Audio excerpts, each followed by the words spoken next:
Tell me when you're ready. I'm ready. Do it. All right, you guys ready? We're ready. Go. Ready. Kathy? I'll be out. Do we go without her? No, wait for All right. Kathy, wait for Kathy. A scene from chapters 53 and 54 of the novel Famous, in which Dan McElvoy is a private investigator and his client is the best-selling writer Charles Crocker Hawley. One side, that's right. Dan left the office and went next door to the Good Loafs Bakery and Diner, where he sat down at a table. Noreen, the waitress, strolled over in no particular hurry, as if she were wandering the shelves in a drugstore, wondering which on-sale cosmetics to buy. "Help you?" she asked, already bored by whatever he might say. Coffee and a Danish, please. "I think we're out," she said, her mind elsewhere. Then just bring me the coffee, or the Danish, whatever you're not out of. She stared at him as if he just dropped down from Mars.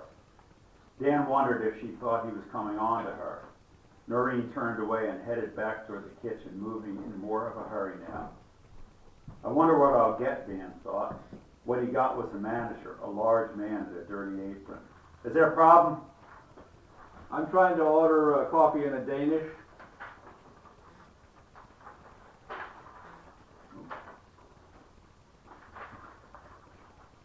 "Sorry."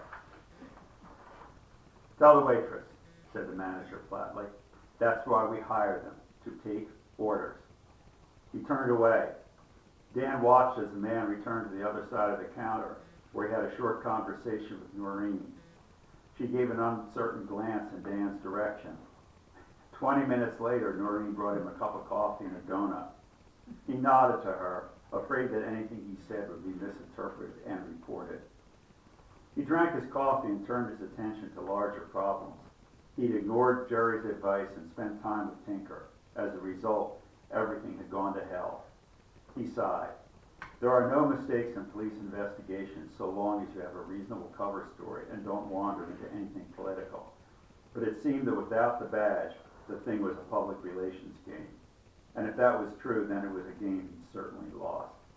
He'd spent a lot of time, money, and energy on keeping Holly from harm, and hadn't gotten a damn thing accomplished for his efforts. People were still being shot at, and Harley was missing.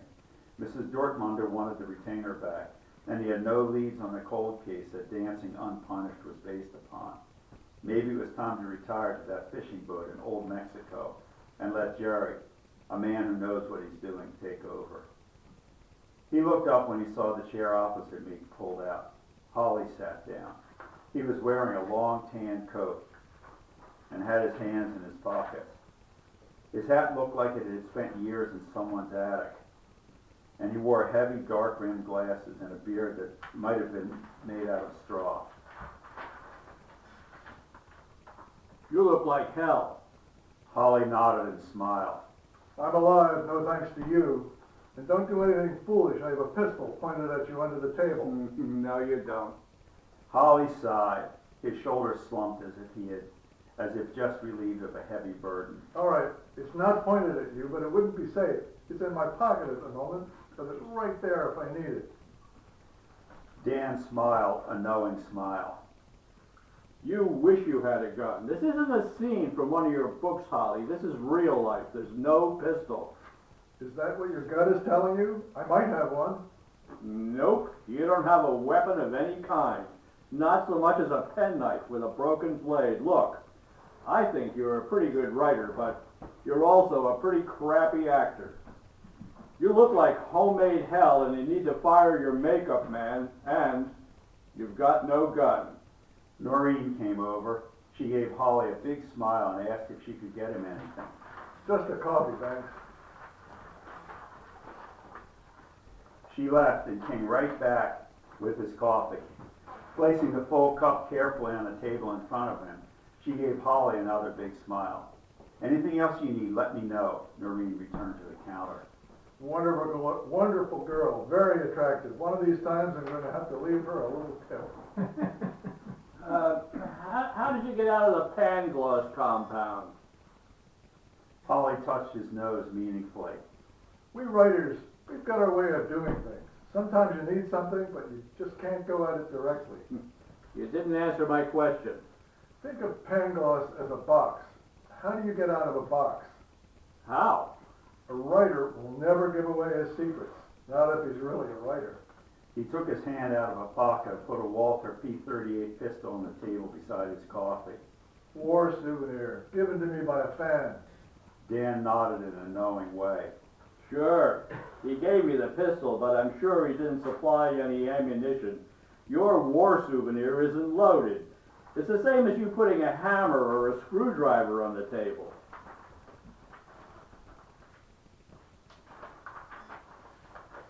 Holly picked up the weapon and ejected the clip into his hand. He turned the top of the clip toward Dan, showing the top bullet. Okay, it looks like you took some trouble with your props. Get out to the range much? I imagine a busy writer would have a hard time fitting it in. Holly pushed the clip back into the Walther. It's true, I don't practice as much as I ought. He put the weapon back in his coat pocket. As a crime writer, I have to know something about guns and shooting. Used to be I'd go down once a week, and I got to be pretty good at it. Anymore, I'm lucky to see the shooting range once a month. I'm not taking full advantage of my club dues. Dan smiled ruefully. He couldn't remember the last time he fired a weapon. Had to be years ago. But tell me, don't you get tired of always being right? Dan shrugged. Nah, you get used to it. I got a sharp young assistant. So anyway, what are you going to do now? Shoot me? Never. Rule number 7 in the writer's handbook. Never kill your heroes. I'm a hero to you? Yes. And you always will be for what happened with Amelia DeSante in the bank. Dan looked at him to see if he was serious. It seemed he was. I don't get it. I just happened to be in the wrong place at the right time, and I was damn lucky. I think I must have used up a couple of lifetimes worth of luck on that one. And he thought, I shot a woman. She's dead. I'm alive. What are the 6 other rules in the handbook? There are 10. You don't need to know what they are unless you're a writer. And if you're a writer, then you already know. He smiled. The bit with the pistol was stage play, I'll admit. Susan thinks she works for Tinker. I don't. Well, I have to say I was upset to find out that Tinker owns Pangloss, which is why I left. How did you do that? I'm really curious. Susan thinks I should fire you, get my money back, and go into hiding somewhere. What do you think? Holly's question hung in the air, and although it seemed the writer had lost interest in the answer, he was looking out the window, watching cars go by in the street. I went into that bank to cash his check, Dan thought. I didn't go into that bank to kill a woman.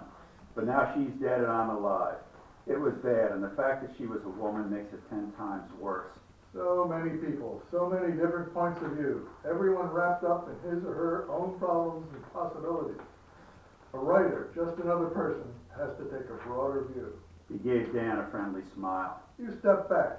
You see everything from God's viewpoint. In doing that, you see yourself down there on earth, plodding along with petty concerns.